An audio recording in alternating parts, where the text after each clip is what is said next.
নির্বাচন পরবর্তী সহিংসতা যেন থামছেই না পশ্চিমবঙ্গে। এবার আক্রান্ত খোদ বিজেপি নেতা শুভেন্দু অধিকারীর ব্যক্তিগত সহকারী। উত্তর ২৪ পরগনার মধ্যম গ্রামে বুধবার গভীর রাতে শুভেন্দু অধিকারীর ব্যক্তিগত সহকারী চন্দ্রনাথ রথকে পয়েন্ট ব্ল্যাঙ্ক রেঞ্জ থেকে গুলি করে হত্যা করে একদল দুষ্কৃতিকারী।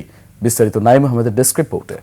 ভিটামিন ই ও সি সিরাম ৮টি প্রাকৃতিক অয়েল সমৃদ্ধ লিলি সিরাম অয়েল, যা চুল পড়া কমায় মাত্র ৩০ দিনে। শান্ত মধ্যগ্রামের দোহারিয়া এলাকা হঠাৎই কেঁপে ওঠে গুলির শব্দে।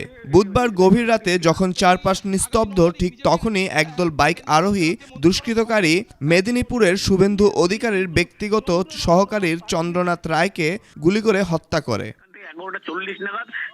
ঘটনার আকস্মিকতায় হতবাক স্থানীয়রা। গুলিতে লুটিয়ে পড়েন চন্দ্রনাথ বাবু।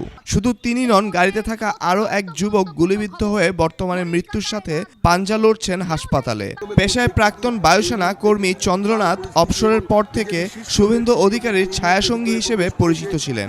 সদ্য সমাপ্ত নির্বাচনে নন্দীগ্রামের হাই ভোল্টেজ লড়াইয়েও তার ভূমিকা ছিল সক্রিয়।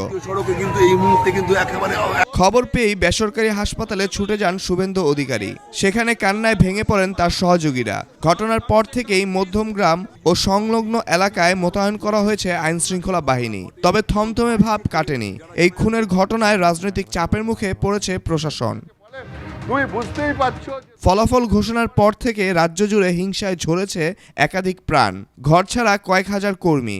একদিকে বিজেপির অভিযোগ তৃণমূলের দিকে, অন্যদিকে তৃণমূল দাবি করছে এটি ব্যক্তিগত বিবাদ হতে পারে। Naim Ahmed, desk report, ২১ television.